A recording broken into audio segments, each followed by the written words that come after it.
Sarap ng saging dito sa probinsya. Sure. Pag sinaing, ito ang favorito kong ano eh, saging, pag sinaing na saging.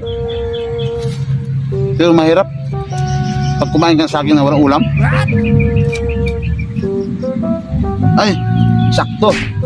May dala pala akong itlog. Saingin ko yun para may pang-ulam ako. Ay, isang piraso dun eh. Kunin ko. Ah, dito para sa tricycle, dala ko.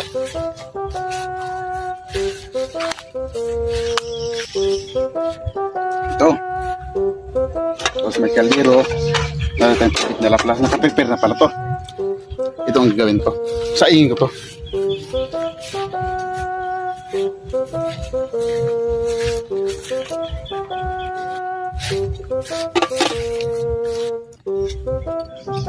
Yan.